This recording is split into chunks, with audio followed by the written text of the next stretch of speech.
Okay, so I assume you're all caught up on season 2, and if you're not, click the link down below, and that's for my spoiler-free review. Go get caught up, and then jump back to this video after you're done.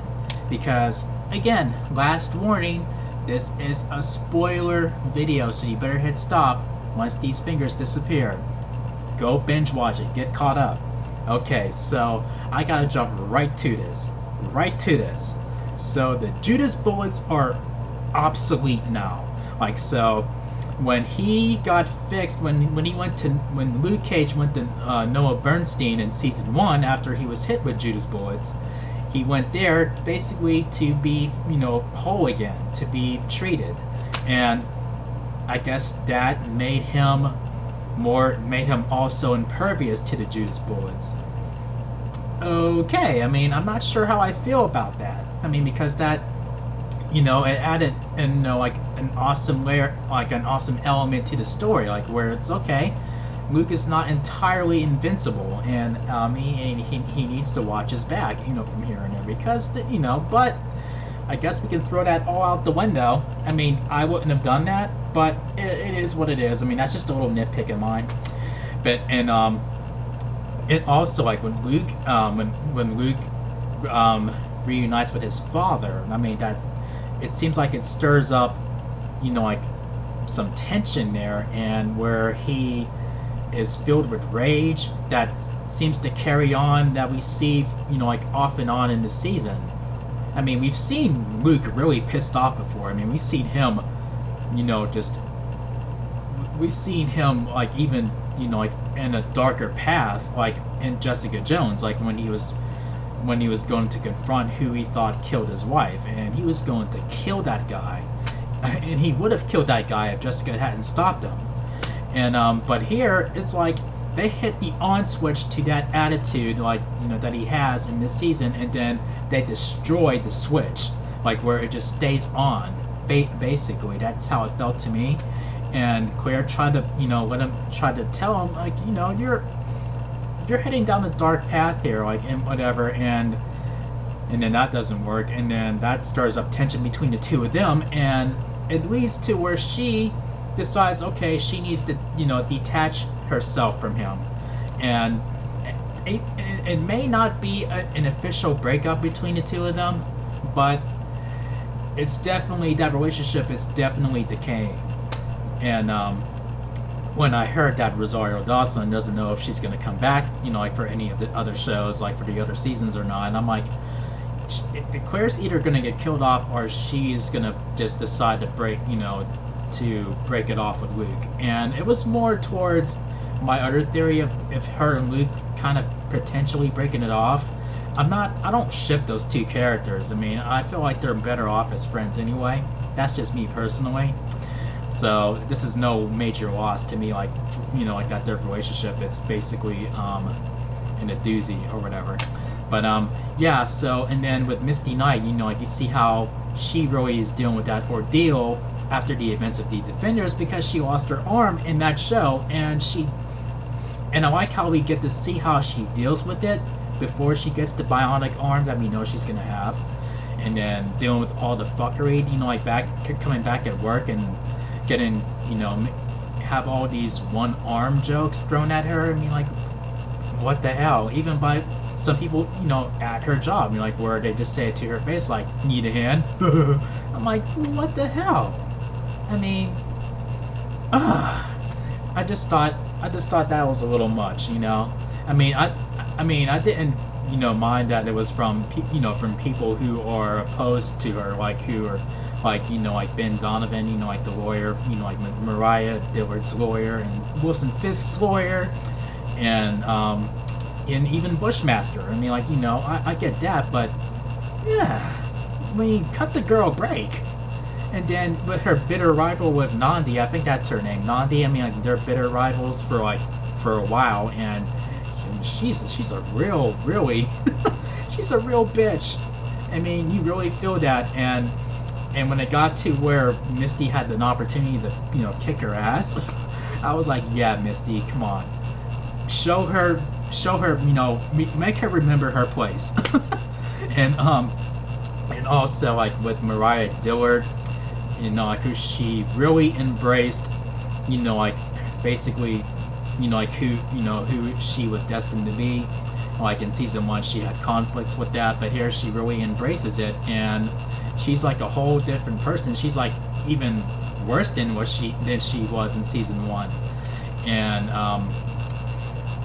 And so like when it comes down to the war between her and Bushmaster wanted to take her out and basically take over Harlem, I'm actually rooting for the guy. I mean, because he's a very complex character. I mean, like when we see him, like when he's not, you know, like when he's not out, you know, trying to, you know, corrupt Mariah, you know, when he's just sitting down and talking with his family, I mean, he seems like just a regular dude.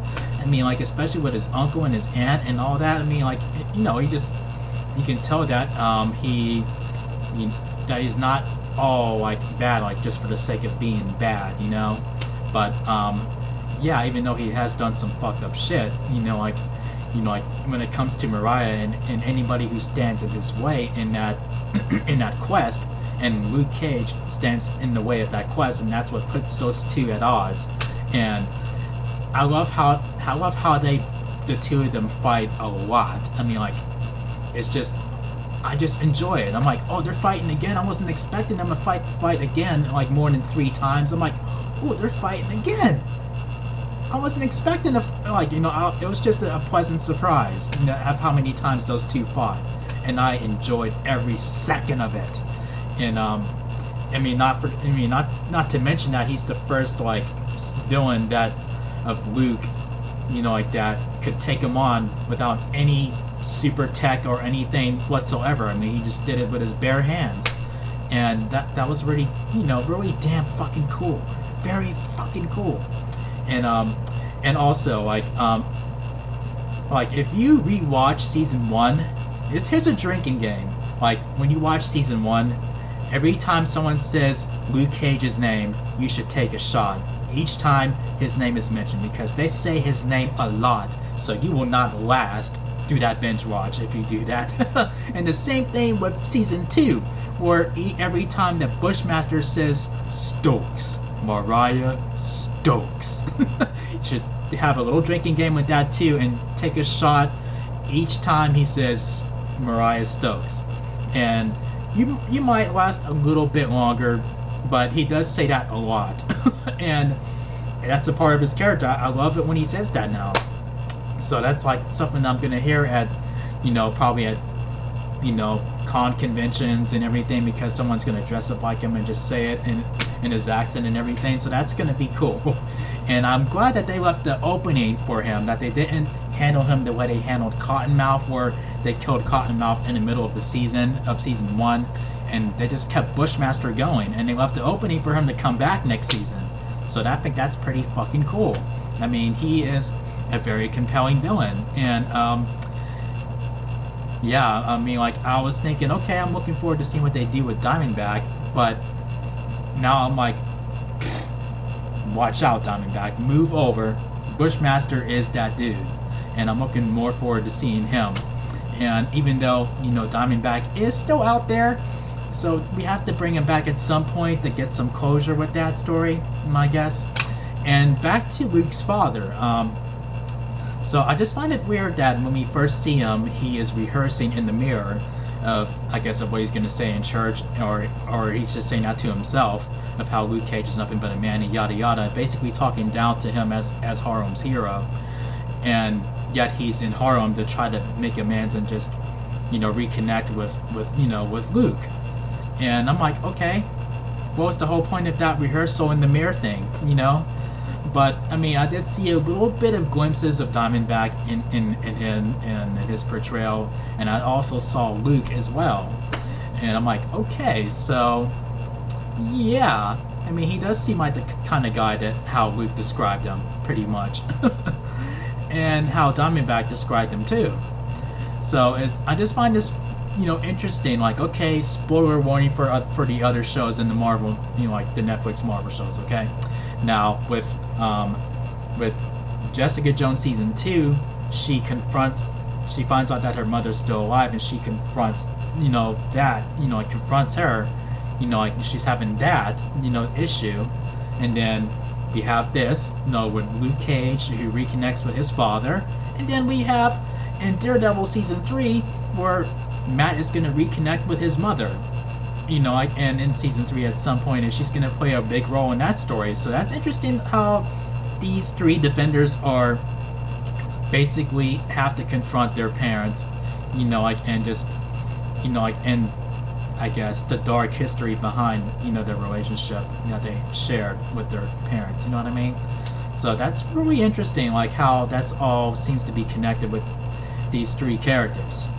And also with Shades and Mariah, I mean, much like Luke and Claire, I mean, their relationship is stumbling down an abyss. I mean, you can feel it. I mean, like as the episodes go along, you can see like Mariah's flirting with with one dude right in front of Shades, and saying and then even talking about Luke's father in front of Shades, like, oh yeah, you're fine ass daddy, da, da, da.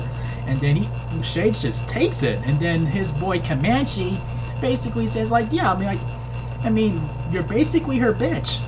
And he kind of was, and in a way, even though they're really partners and they're in a relationship, and he is, I mean, that just does not fit his character to be somebody's bitch, and he, I like how he calls out, those who are supposedly in charge, like Cottonmouth, Diamondback, even in Mariah, where they make a pretty not a very smart call. And then he is totally upfront with them about it. Like, no, you really shouldn't have done that. We should have done this another way. He's not afraid to say when they've basically made a mistake. And that's where he would be a great leader. But, I don't know, I mean, he kind of stands on his own. I mean, I'm glad that they left the opening for him to come back, where he is behind bars, and we could see him turn up again in season 3, or maybe even in Daredevil season 3. I don't know, we shall see. And also, with the skeletons in the closet with Mariah, where we see that she reconnects with her daughter that we didn't know she had in season 1, but I'm sure some people who read the comics know that. And then, so they reconnect, and then down the stretch, her daughter Tilda finds out that her father is actually their Uncle Pete, Peter Stokes. And they actually, Pete Stokes got Mariah Stokes, or aka Mariah Dillard, got her pregnant, and then Mama Maple forced her, out of her hands, and then that's where she was adopted by the Johnsons, and that's where she got the name Tilda Johnson.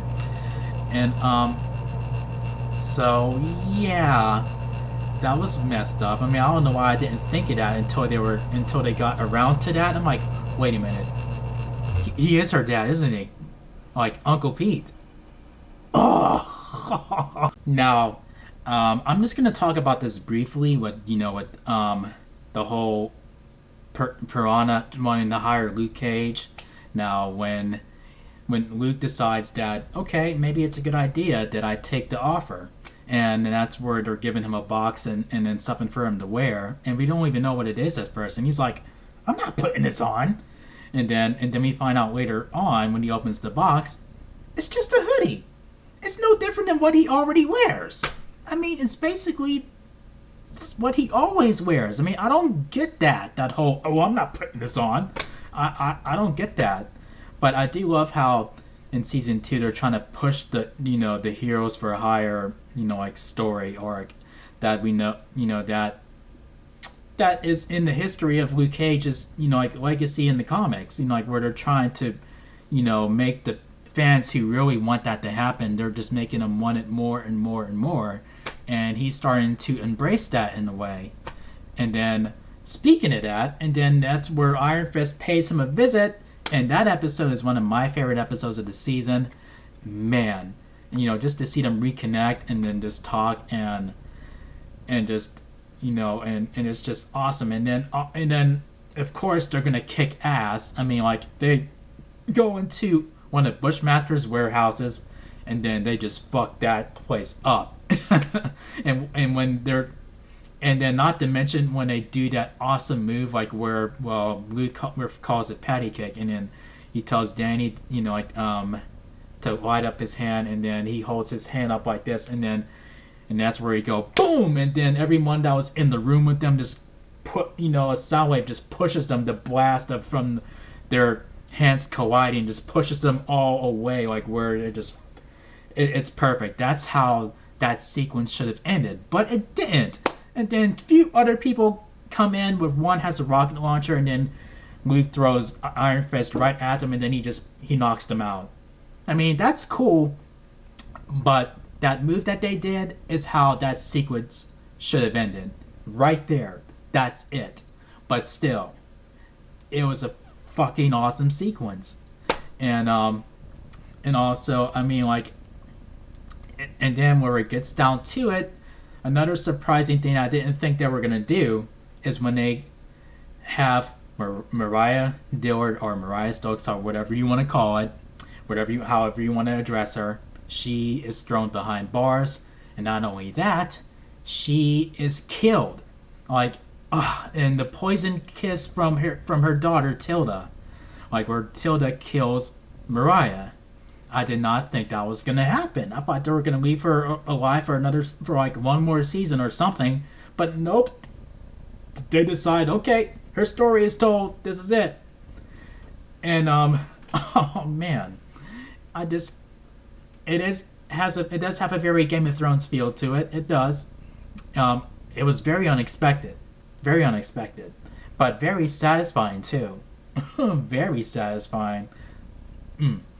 And also, and I gotta say, and what was I gonna say?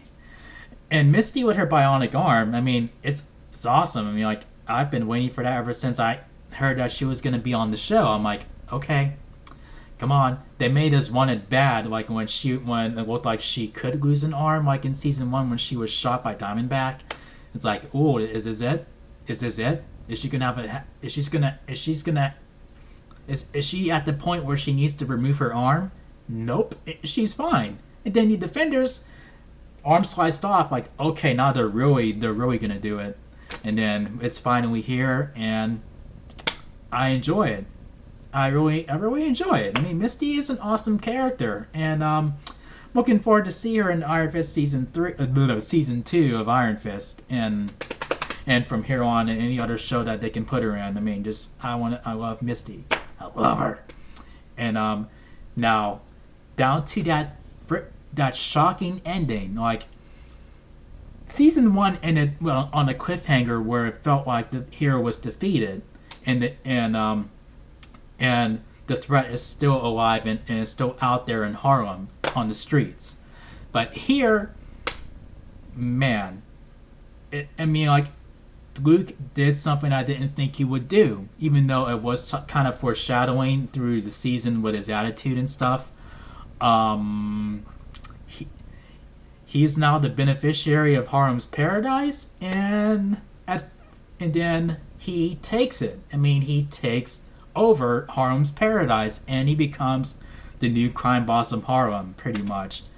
And where he hangs up the hoodie, and then he puts on the suit now. And I gotta say, that, as baffled as I was at that ending, that suit that he was wearing, at the end was really, damn, I love that suit. That is a fucking sweet ass suit.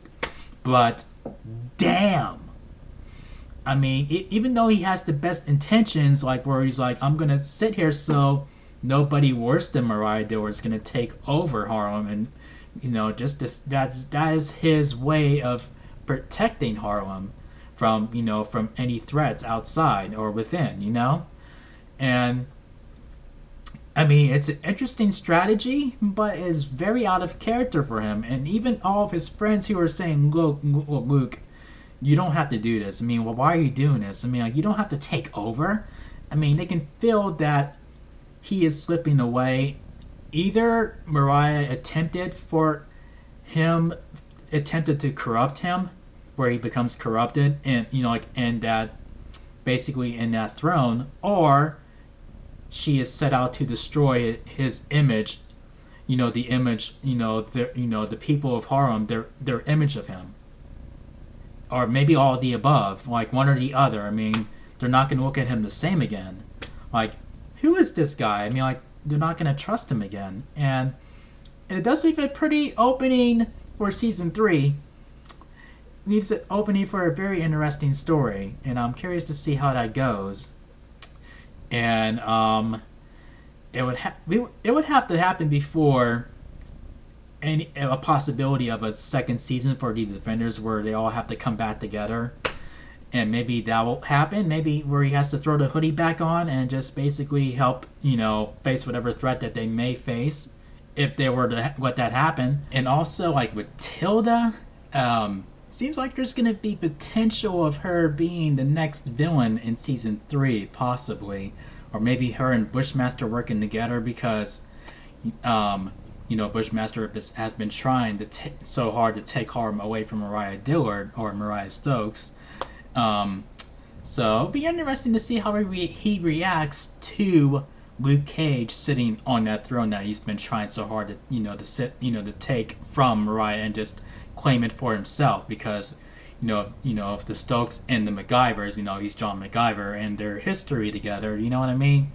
And I gotta say, I mean, like in the flashbacks, like where you see how they've, how their families have history together, I really felt bad for the guy. That made me root for him even more when you see of what he had to deal with, at a younger age. And I'm like, holy fuck. Yeah, I mean, like, I am on Team Bushmaster. And also, and with Shade, seeing how far Mariah was willing to go, to retaliate against Bushmaster for trying to take her life. You can see that, when Mariah scorched Bushmaster's uncle alive, Anansi, I think that's his name. The look on Shade's face is just like, he is like freaked out. Like, you can see that he is also a bit of a complex character too, and that's what motivates him to basically throw Mariah under the bus and just basically help Luke and Misty basically take her in the custody.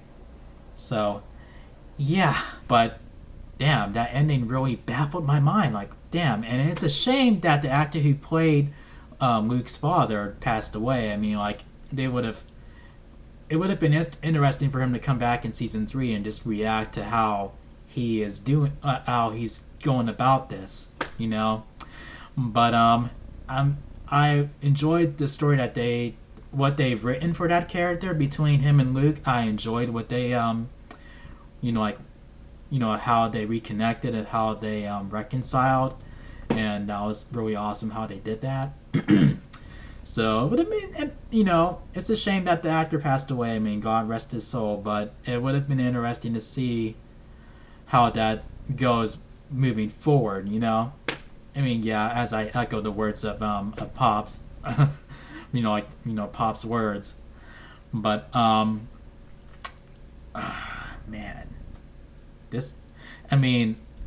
it's like, I wish they can explore more of Luke's what's really going on inside of Luke. I mean, like, you can say that it's the stress of trying to protect Harlem and it's reconnecting with his dad and everything that has happened to him and all that, and it's all, flooding, just rushing, it's all hitting it.